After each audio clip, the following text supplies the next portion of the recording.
Kuva kuwa 22 Ukwakira 2022 kuri stade ya Muhanga hari kubera imurikabikorwa ryiganjemo ibiribwa, ibinyobwa ndetse n'ibishimisha abana. Nyuma y'iminsi 3 iri murikabikorwa ritangiye, bamwe mu bafite ibyo bari gucuruza barataka igihombo baterwa no kubura ababagurira, bakirirwa bicaye bategereje abaguzi ariko bakarinda bataha badakoze ku ifaranga. Bakavuga ko nyirabayazana ari amakosa yakozwe mu itegura ry'iri murikabikorwa, arimo kuba ritaramamajwe mu bitangazamakuru ngo abantu benshi barimenye, ndetse no kuba ryarajyanywe gukorera muri stade ya Muhanga ku buryo abari kuryitabira ari abatuye muri uyu mujyi gusa. Muvunyi Patrick na Manirinde Maurice ni bamwe mu bacuruzi bemeza ko babuze abakiriya. Ndi gucuruza kawunga gakorerwa Igisagara, ariko abantu ni bake n'abantu bahari. Nk'ubu kuva mu gitondo sinacuruza.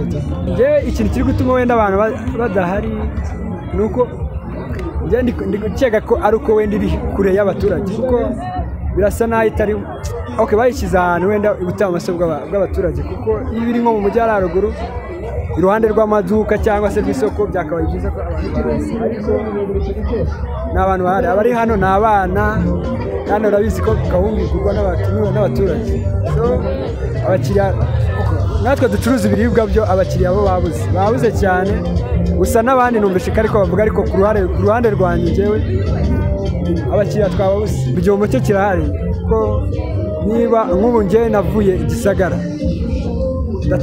ndava Gisagara buri gitondo nkaza hano, hari wenda abafashe amacumbi hano nk'ubu maze iminsi igera muri 3, ariko nari 30 cyangwa 40 mfitemo ndi gucuruza kawunga. So igihombo cyo ni cyinshi ntabwo bizavamo. Ikintu nasaba abantu bategura expo, icyambere no kuyamamaza cyane, kuko bisa naho batayamamaje no expo. Njye nicyo navuga, bakwiye kujya bamamaza bakamara igihe kandi bagateguza n'abacuruzi, ku buryo umucuruzi nawe abona ko ari ikintu azakuramo. Kuzana igicuruzwa hano kikamara icyumweru hano abakiriya barabuze ni ikibazo. Ntabwo bari kuza bishimishije, ni bake ugereranije wenda n'ibihe turimo. Habaho kubishishikariza abantu bitabira expo. Muri iri murikabikorwa ibiri kwitabirwa cyane ni ibishimisha abana, birimo ibyo kurya bihiye ndetse n'ibikinisho, mu gihe ku ruhande rw'abantu bakuru bigaragara ko bakururwa cyane n'ibitaramo by'umuziki. Avuga ku kibazo cy'ubwitabire buke burimo no kuba abaza guhaha ari abatuye mu mujyi wa Muhanga gusa, perezida w'ihuriro ry'abikorera mu ntara y'Amajyepfo Dr Kubumwe Celestin avuga ko byatewe n'imurikagurisha rindi riri kubera mu mujyi wa Kigali ryatumye abitabira iri ry'Imuhanga baba bake. Urabona habaye imurikagurishwa abiri, irya hano Muhanga n'iry'i Kigali. Bamwe rero bari Kigali, abo Kigali igiye kurangira, rizarangira mbere ryacu.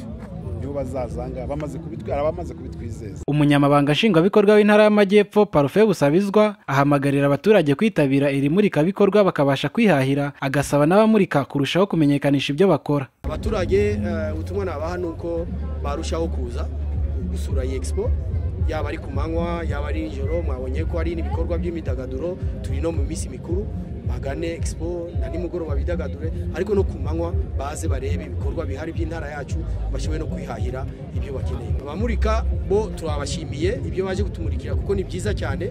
Icyo twasaba nuko bahozaho ariko barusheho kumenyekanisha ibyo bakora, ni ngombwa cyane. Iri murikabikorwa rizasozwa kuwa 30 Ukuboza uyu mwaka, muhateganyijwe kumurikirwamo ibikorwa ahamaze kugerwamo ibimurikwa hagera kuri 80%, ahasigaye hangana na 20% hakaba hatarakorerwamo. Iri murikabikorwa rikaba ryitezweho kumenyekanisha ibikorerwa mu ntara y'Amajyepfo ndetse no gufasha ba nyiri ibikorwa kubyohereza mu mahanga. Emmanuel Nsabimana, mu karere ka Muhanga.